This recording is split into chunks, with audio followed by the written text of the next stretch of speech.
श्री स्वामी समर्थ। उद्या बुधवारी ज्येष्ठ महिन्याची पौर्णिमा आहे।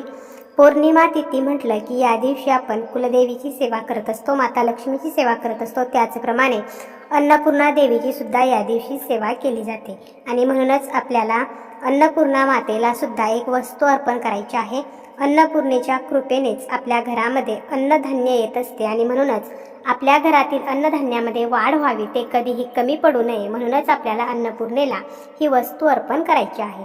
ही वस्तू कोणती असणार आहे, कशा प्रकारे आणि कधी अर्पण करायची आहे, याची संपूर्ण माहिती आपण आजच्या या व्हिडिओमध्ये पाहणार आहोत। या दिवशी सकाळी लवकर उठायचं आहे। स्नान करून आपल्याला स्वच्छ वस्त्र परिधान करायचं आहे। यानंतर आपल्याला आपल्या देवघरातील देवांची पूजा करून घ्यायची आहे आणि यानंतर अन्नपूर्णा देवीची आपल्याला पूजा करायची आहे। अन्नपूर्णा देवीची पूजा आपण देवघरामध्ये सुद्धा करू शकतो आणि स्वयंपाकघरामध्ये सुद्धा करू शकतो, कारण अन्नपूर्णा मातेच्या आशीर्वादानेच आपल्याला धनधान्य जे काही आपण अन्न खातो तर ते मिळत असते आणि म्हणूनच अन्नपूर्णा मातेची जी पूजा आहे तर ते आपण आपल्या स्वयंपाकघरामध्ये सुद्धा करू शकतो। आता आपल्याला काय करायचं आहे, आपण ज्या ठिकाणी गॅस शेगडी मांडलेली आहे तर त्या शेगडीजवळ आपल्याला एक रांगोळीच्या साहाय्याने स्वस्तिक चिन्ह काढायचं आहे। त्यावरती आपल्याला एक पाट मांडायचा आहे। त्या पाटावरती आपल्याला लाल रंगाचं कापड टाकायचं आहे। त्यानंतर एका बाजूला त्या पाटावरती आपल्याला दिवा लावून घ्यायचा आहे। दिवा ठेवताना दिव्याखाली आपल्याला आसन द्यायचं आहे। एक प्लेट ठेवून त्यामध्ये थोडेसे तांदूळ ठेवून त्यावरती दिवा ठेवायचा आहे। दिव्याला हळदी कुंकू अक्षता फूल अर्पण करायचं आहे। दिव्याची पूजा करायची आहे। दिव्याची जी वात आहे तर त्याची दिशा आपल्याला उत्तरेला करायची आहे। अशा प्रकारे दिव्याची पूजा करून झाल्यानंतर गणपती बाप्पांची सुद्धा आपल्याला एका बाजूला पूजा करून घ्यायची आहे। त्या पाटावरती एका कोपऱ्याला थोड्याशा अक्षता आपल्याला ठेवायच्या आहेत। त्यानंतर गणपतीची मूर्ती असेल किंवा आपल्याला सुपारी घ्यायची आहे, त्याला आपल्याला स्वच्छ पाण्याने पंचामृताने अभिषेक करून घ्यायचा आहे। पंचामृत नसेल तर फक्त स्वच्छ पाण्याने आपल्याला स्नान घालून घ्यायचं आहे। त्यानंतर गणपतीची मूर्ती कोरडी करून आपल्याला त्या तांदळावरती ठेवायची आहे। गणपती बाप्पांना आपल्याला हळदी कुंकू लावायचं आहे। त्यानंतर जास्वंदीचं फूल अर्पण करायचं आहे, दुर्वा अर्पण करायचे आहेत। तर अशा प्रकारे गणपती बाप्पांची सुद्धा विधिवत पूजा करून घ्यायची आहे। यानंतर आपल्याला एक तामण घ्यायचं आहे। तामण जे आहे तर ते थोडं मोठ्या आकाराचं असावं। त्यामध्ये आपल्याला मध्यभागी ओल्या कुंकवाने स्वस्तिक चिन्ह काढायचं आहे आणि पाटावरती बरोबर मध्यभागी आपल्याला हे तामण ठेवायचं आहे। त्या स्वस्तिकवरती आपल्याला थोड्याशा फुलांच्या पाकळ्या किंवा थोड्याशा अक्षता ठेवायच्या आहेत। अगदी त्या स्वस्तिकच्या मध्यभागी जरी आपण फुलांच्या पाकळ्या किंवा अक्षता ठेवल्या तरी चालतील। आणि यानंतर आपल्याला एक वाटी किंवा छोटीशी प्लेट घ्यायची आहे, जी आपल्याला तांदळाने भरून घ्यायची आहे, कारण यामध्ये आपल्याला अन्नपूर्णा माता ठेवायची आहे। तर ही वाटी आपल्याला तांदळाने भरून घ्यायची आहे आणि ज्या तामणामध्ये आपण स्वस्तिक चिन्ह काढलेलं आहे तर त्यावरती आपल्याला बरोबर मध्यभागी आपल्याला ही वाटी किंवा छोटी प्लेट जी आपण तांदळाने भरून घेतलेली आहे तर ती ठेवायची आहे। त्यानंतर अजून एक तामण घ्यायचं, त्या तामणामध्ये अन्नपूर्णा मूर्ती ठेवायची आहे आणि आपल्याला या देवीला स्नान घालायचं आहे। सर्वप्रथम पाण्याने, त्यानंतर पंचामृताने आणि पुन्हा एकदा स्वच्छ पाण्याने आपल्याला हे स्नान घालायचं आहे।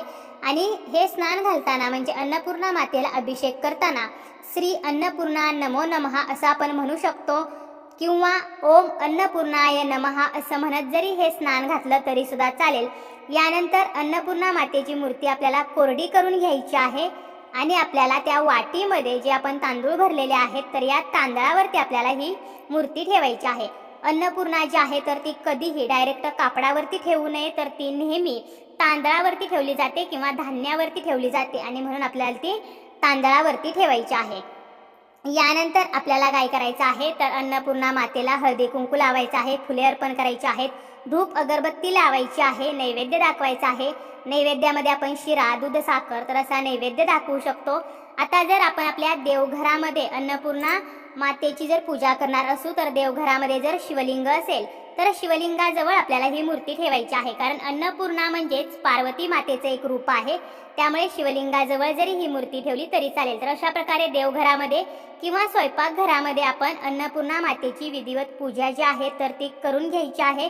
आपल्याकडे अन्नपूर्णा मातेची मूर्ती नसेल तर या दिवशी आपण अन्नपूर्णा मातेची नवीन मूर्ती आणून तिची सुद्धा आपल्या घरामध्ये स्थापना जी आहे तर ती करू शकतो।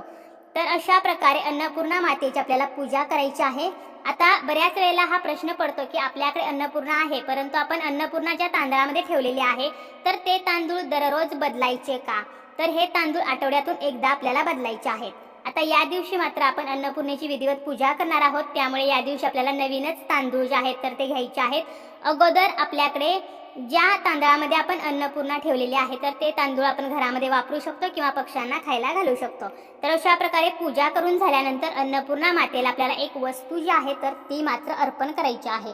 आपल्याला काय करायचं आहे तर धने घ्यायचे आहेत. तुम्ही धने घेऊ शकता किंवा तांदूळ घेतले तरी सुद्धा चालतील आणि अन्नपूर्णा मातेच्या खांद्यापर्यंत ते तांदूळ किंवा धने येतील तोपर्यंत आपल्याला ते अन्नपूर्णा मातेला अर्पण करायचे आहेत. आता खांद्यापर्यंत येतील तेव्हा काही तांदूळ किंवा काही धने जे आहेत तर ते वाटीच्या बाहेर पडणार आहेत आणि म्हणूनच आपण त्या अन्नपूर्णा मातेला ठेवलेल्या वाटीखाली एक मोठं तामण जे आहे तर ते मांडलेलं आहे आणि आपल्याला हे जे धने अर्पण करायचे आहेत किंवा तांदूळ अर्पण करायचे आहेत तर ते आपल्याला हाताच्या 5ही बोटांनी अर्पण करायचे आहेत. अशा प्रकारे आपण अन्नपूर्णा मातेला या दिवशी धने किंवा तांदूळ अर्पण केल्यामुळे आपल्या घरामध्ये सतत सुखसमृद्धी जी आहे तर ती नांदेल. त्याचप्रमाणे अन्नधान्याची कधीही कमी भासणार नाही. त्याचप्रमाणे आपण अन्नपूर्णा मातेचा जो मंत्र आहे तर तो सुद्धा 108 वेळेला म्हणायचा आहे.